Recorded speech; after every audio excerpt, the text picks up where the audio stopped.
पहले तो आप जी ने ये समझना पड़ेगा कि कुरान शरीफ के पढ़ने वाले आज तक नहीं समझ सके कुरान शरीफ में सूरत फुरकानी 25 आयत नंबर 52 से 59 यदि इन्होंने समझा होता तो कुरान शरीफ के ज्ञानदाता को ये अल्लाह अकबर नहीं कहते, क्योंकि वो तो खुद कह रहे हैं अल्लाह अकबर की जानकारी तो कुरान शरीफ का ज्ञानदाता रखता ही नहीं।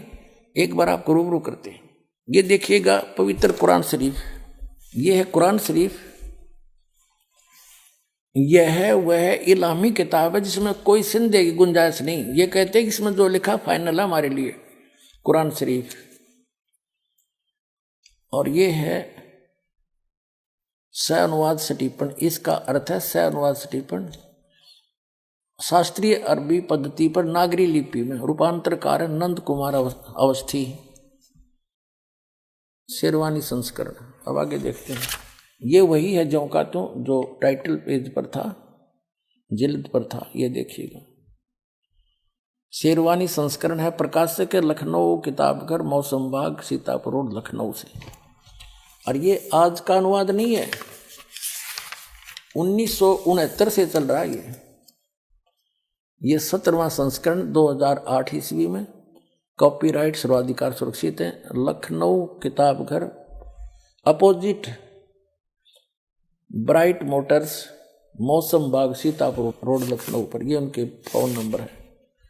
ये प्रथम संस्करण 1969 में छपा था, ये हिसाब ला लो लगभग 44 वर्ष हो गए, और 17वां संस्करण ये अब छपा है। मुद्रक हैं गास्पेल प्रेस लखनऊ। अब हम आपको दिखाते हैं, ये है कुरान शरीफ सूरत फुरकानी और 25 604 पृष्ठ पे, यहाँ दिए नीचे ये 51 आयत यहाँ समाप्त होती है, ये 52वीं शुरू होती है। फला तुतियल काफिरन व जाहिदुम बिही जिहादन कबीरन, ये कबीर शब्द है। जैसे संस्कृत में मैं हलंत वाला एक्स्ट्रा लगाते हैं तो ये कबीर शब्द है, कबीर, ये 52वीं आयत में। और इनका अनुवाद भी इन्होंने यहाँ कर दिया, ये तो अरबी भाषा में डीपी नागरी लिखी है। ये 51वीं आयत समाप्त हुई, 52वीं प्रारंभ होती है। कुरान शरीफ का ज्ञानदाता अपने नबी अपने पैगंबर हजरत मोहम्मद को हिदायत दे रहा है, इंस्ट्रक्शन दे रहा है कि सुनो, तो ए पैगंबर तुम काफिरों का कहा न मानना और इस कुरान की दलीलों से, या मैं जो तुझे कह रहा हूं उनका सामना बड़े जोर से करो। ये कबीर का अर्थ इन्होंने बड़ा कर दिया। हाँ, ये जिहाद का अर्थ लड़ना नहीं होता, ये जिहाद जो है लठ बजाना नहीं, यानी उनकी बातों में नहीं आना। कुरान शरीफ का ज्ञानदाता कहता है कि इन काफिर नहीं मानते कि कबीर वो बड़ा भगवान है कोई, तुम तो ये पैगंबर तुम काफिरों का कहा न मानना और इस कुरान शरीफ की दलीलों से उनका सामना बड़े जोर से करो। इन्होंने कबीर का अर्थ बड़ा कर दिया। इसका अर्थ वास्तव में ये बनता है, इसका अर्थ वास्तव में ये बनता है कि कुरान शरीफ का ज्ञानदाता कह रहा है कि जो ये काफिर लोग हैं ये नहीं मानते कि कोई बड़ा और भगवान है, इनके शब्दों में। तो कुरान शरीफ का ज्ञानदाता हजरत मोहम्मद जी से कह रहे हैं कि तय भी इनकी बातों में ना आना, इनके साथ संघर्ष करना, लड़ना नहीं, संघर्ष करना, इनकी बात तू ना मानना अगर तेरी ना मान्यत है, यानी आपकी बातों को ये काफिर नहीं मानने कि कबीर नामक सुप्रीम पावर है, वो अल्लाह ताला है, तो तू इनकी बातों में आकर के अपने इस यथार्थ ज्ञान को भूल ना जाना, छोड़ना नहीं। अब क्या बताया है देखो, तो ए पैगंबर यानी हजरत मोहम्मद कुरान शरीफ का ज्ञानदाता कह रहा है तो काफिरों का कहा न मानना और इस कुरान की दलीलों से, यानी मैं तुझे जो संदेश दे रहा हूं इससे उनका सामना बड़े जोर से करो। इसका अर्थ यह है कि कबीर के लिए तू संघर्ष कर, उनकी बात ना मानना, तू सच्ची मान लेना। अब आगे बता, इसका क्लियर हुआ देखिए।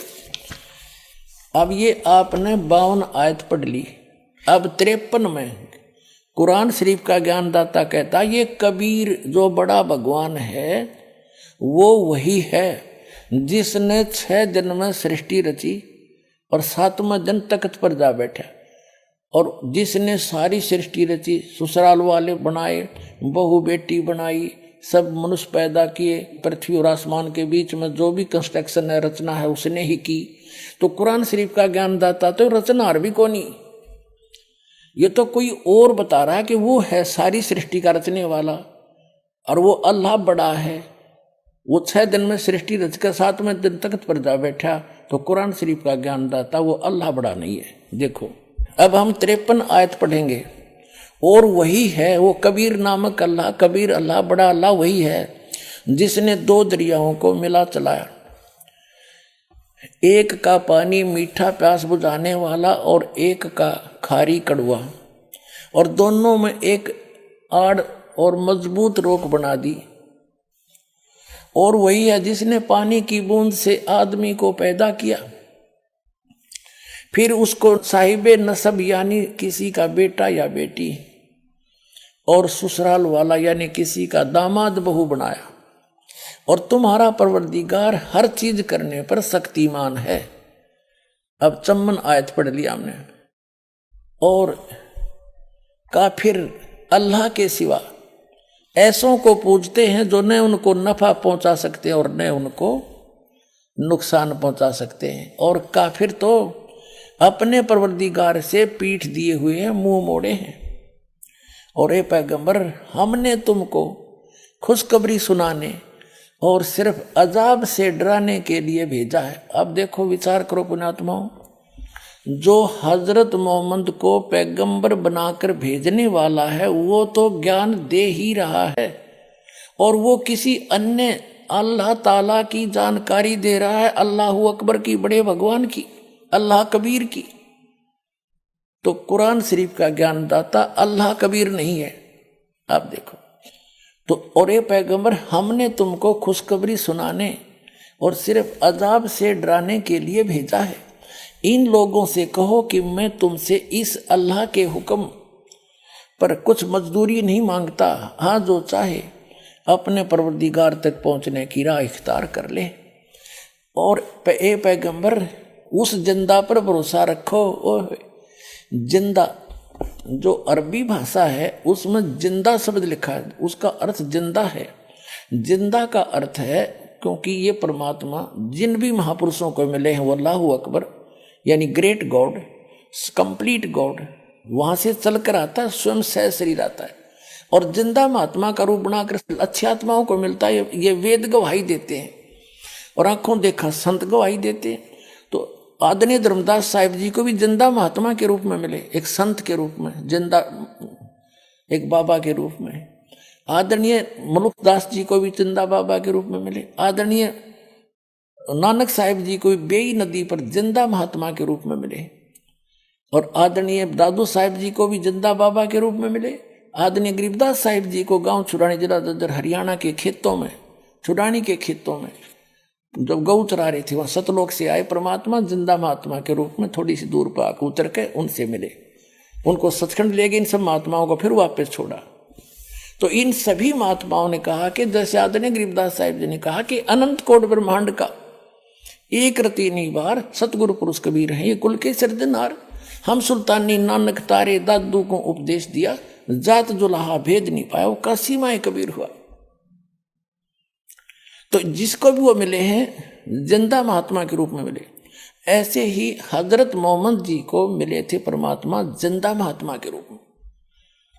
और हजरत मोहम्मद जी को यहाँ इस एक ब्रह्मांड के अंदर परमात्मा ने अपना मिनी सतलोक बना रखा है। जैसे प्रत्येक देश का, प्रत्येक देश में एक राजदूत भवन होता है, तो इसमें ले गए थे हजरत मोहम्मद को, वहां समझाने की चेष्टा की। पर नीचे इनके बहुत अनुयायी हो गए थे, यहाँ उनकी खूब प्रभुता हो गई थी। वो परमात्मा अल्लाह अकबर कहते, हम मोहम्मद को वहां ले गए उस सूक्ष्म वेद में, गॉड गिवन अपने मुख से बोले हुए अमृत तत्व ज्ञान में परमात्मा ने, अल्लाह अकबर ने, कबीर भगवान ने बोला है, हम मोहम्मद को वहां ले गए, इच्छा रूपी वहां नहीं रहो। उल्ट मोहम्मद मैल पठाया, गुज बीरज एक कलमा लाया, रोजा बंग नमाज दई रे, बिस्मल की नहीं बात कही रे, मारी गऊ शब्द के तीरम, ऐसे होते मोहम्मद पीरम, और शब्द फिर जवाई। और उसका जीव रखा, मांस नहीं खाया उन्होंने। गऊ शब्द मारी हजरत मोहम्मद ने वचन से, अपनी सिद्धि से, और उसको वचन से जीवित कर दिया। कहते हैं फिर उस गाय को मांस नहीं खाया उन्होंने, उस जीव की रक्षा की उन्होंने। मारी गऊ शब्द के तीरम, ऐसे होते मोहम्मद पीरम, शब्द फिर जवाई अनुसार रखा, यानी जीव की रक्षा की, मारा नहीं, खत्म नहीं किया गाय को। और गोश्त नहीं बख्या, गोश्त मांस नहीं खाया, ऐसे पीर मोहम्मद भाई। तो ये कहते हैं कि जिंदा महात्मा के रूप में जो तुझे मिला था उस पर भरोसा रखना, वो पूर्ण परमात्मा है, वो अल्लाह अकबर है। कुरान शरीफ का ज्ञान दाता कह रहा है, लेकिन उस अल्लाह अकबर से वो स्वयं परिचित नहीं है। संकेत कर रहा है कि जो तुझे जिंदा महात्मा के रूप में मिला था। एक बार तो हजरत मोहम्मद जी ने एक बकरे को वचन से मार दिया था, वचन से जीवित कर दिया था। फिर एक बार उन्होंने गाय को मारा, लेकिन गाय को मारा तो उनसे जीवित नहीं हुई। तब उन्होंने अल्लाह अकबर कह के पुकारा, तो वो अल्लाह अकबर पुकारने से वो पूर्ण परमात्मा अल्लाह अकबर एक सूक्ष्म रूप में आए, जिंदा महात्मा का ही रूप बना कर आते हैं। वो केवल हजरत मोहम्मद को दिखाई दे रहे थे, किसी अन्य को नहीं दिखाई दे रहे थे। गऊ मार तो दी थी एक बार हजरत मोहम्मद जी ने, फिर दोबारा जीवित ना हुई। तब उन्होंने पुकारा उस मालिक को, परमात्मा आए और सूक्ष्म रूप में आके, वो सूक्ष्म रूप का अर्थ होता अन्य को नहीं दिख रहे थे, उनको दिखाई दे रहे, और वह गऊ जीवित कर गए। तब कहते हैं जब हम मोहम्मद याद किया रे और शब्द स्वरूपी सूक्ष्म रूप में हम वेग गया रे, तुरंत गया, और मुई गऊ हमने तुरंत जिवाई, जब मोहम्मद का निश्चय आई, तुम कबीर अल्लाह दरवेशा, और मोहम्मद का जब गया अंदेशा। और उसके बाद फिर उन्होंने खूब पुकार लिया, मुझे ले चलो वहां पर। फिर वो नहीं लेकर गए, क्योंकि उन्होंने अवज्ञा कर दी थी मालिक की उस वाणी का। तो कहने का भाव ये है कि अब वो कह रहा है उस पूर्ण परमात्मा के डर से ये ज्ञान तो सत्य देते हैं, लेकिन अपना हाथ खड़ा कर देते हैं कि उसके बारे में मैं नहीं जानता, किसी और से पूछ लो।